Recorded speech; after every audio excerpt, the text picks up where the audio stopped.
So enjoy this last segment that I just did. That sucked. I don't know why I keep saying this stuff.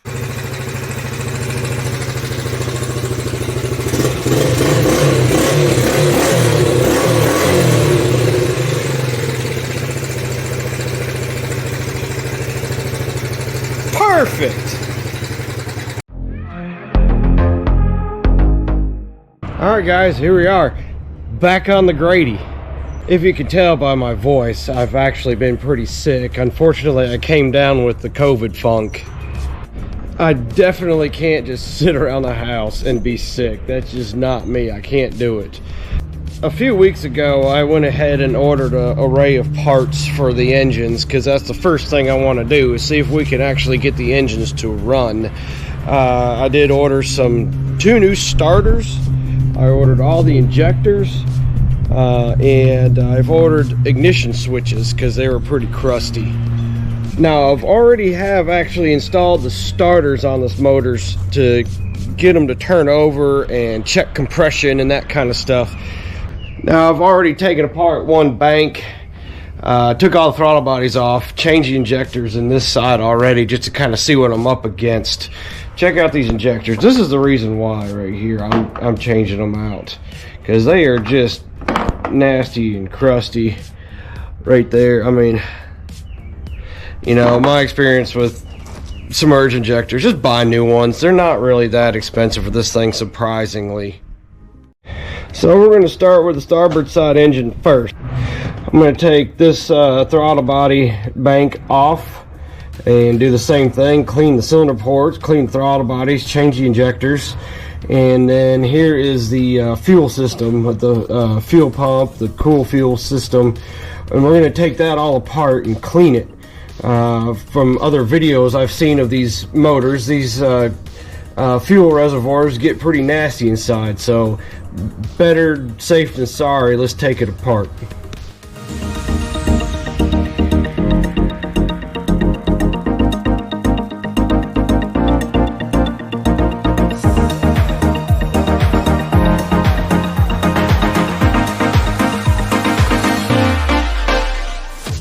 Here's another clear example of why I'm doing these injectors. Woo boy.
Alright, there you have it. We got all 6 throttle bodies, intake ports, and injectors all replaced on this motor here.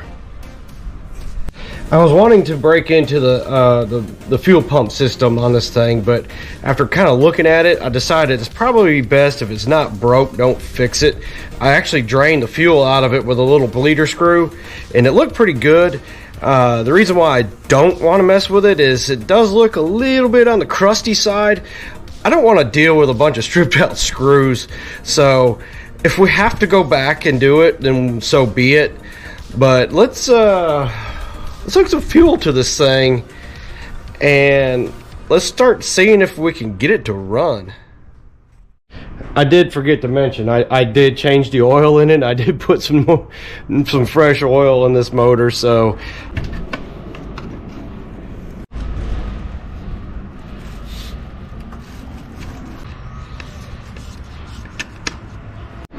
Now I am hooking a external fuel source to this motor. I have no clue what kind of condition the fuel tank or anything is in this this boat. So I think I got all the basics hooked up, all the wiring, everything. I don't have the intake things on and stuff. We're just going to test it, see if it runs. One thing I want to point out: always keep a fire extinguisher handy when you're trying to fire stuff like this up. Literally 2 times I've had engine fires. 2. You just think that's not going to happen to me, I'm smarter than that? No. 2 times I have caught 2 boats on fire. So now I always keep a fire extinguisher next to me when I'm trying to start something. Alright, so here's the moment we're waiting for. Will it run?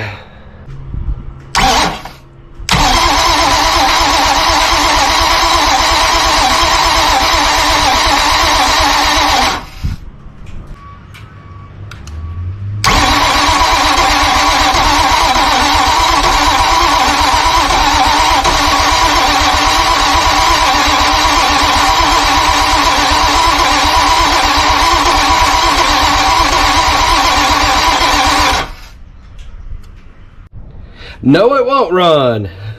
I think we are gonna have to take the pump apart. There's like no fuel pressure at all. I did cheat a little bit and sprayed a little bit in the throttle bodies, and I did kind of get a little bit of a bang out of it, so it would run if it had fuel. I was able to test the high pressure pump. We got a feed pump, and then there's a high pressure pump inside. I think they call this the VST, and it is dead, completely open circuit or something. So yes, we got to take it off.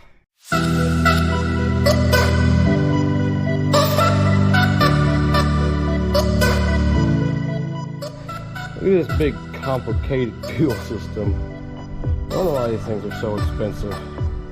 Hi, here we are, my complete wreck of a shop. I always have 10,000 projects going on at once. Here's the Porsche. So we're gonna attempt to break into this thing and let's check it out. It's what I should have done to begin with.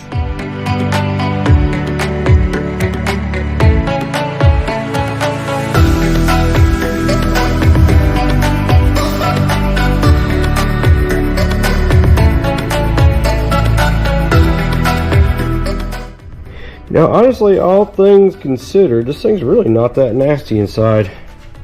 I'm out here testing this one in the gravel. This is the low pressure pump. It seems to work fine. And here is the high pressure pump.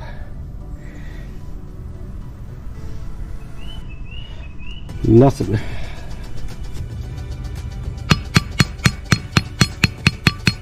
Even if I was able to get it to come to life by beating on it, I think I'd probably feel more comfortable just buying a new pump for it anyway. This boat needs to be ultra reliable, and it needs to be top notch. I'm trying not to spare any expense on this thing because I'd love to get top dollar out of this boat when I go to sell it.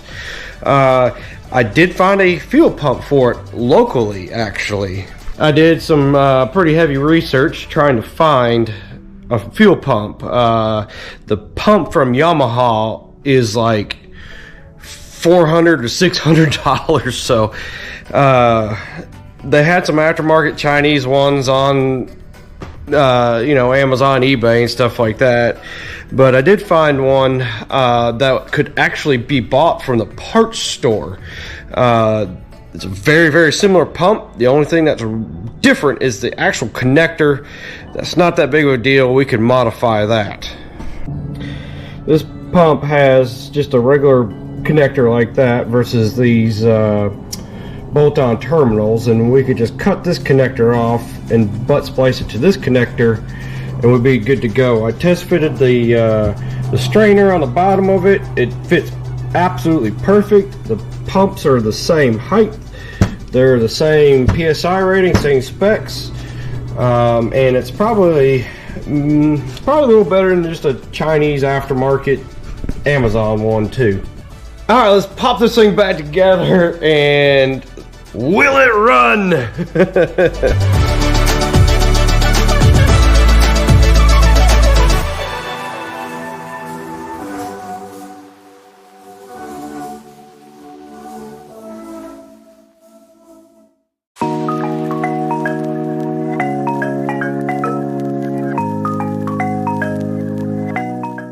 Alright, there we have it. Let's try it. Will it run again?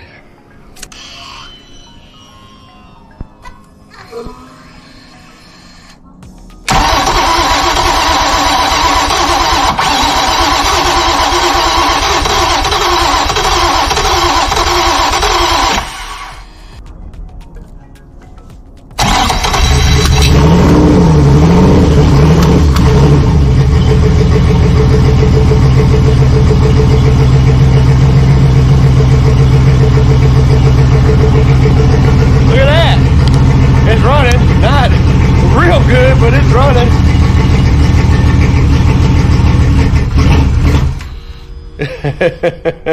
Well, it obviously ran. I'm almost wondering if I should put a fresh set of plugs in, because I have not done that yet. I'm going to pull them out and check them. They are pretty darn black looking. I think that's got to be the next thing to do. Alright, after looking into this thing running really poorly, I found one bad injector. It's brand new. I can blow through it. So it's going to throw the whole system off.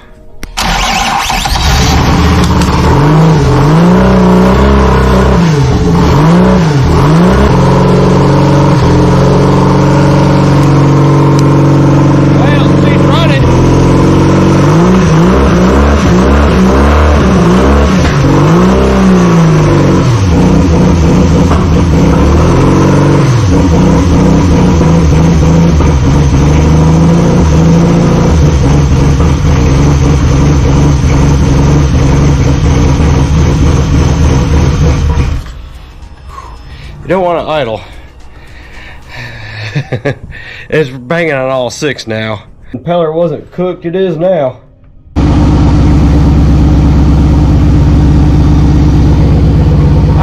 It's finally started to idle. Maybe it just needs to learn itself a little bit.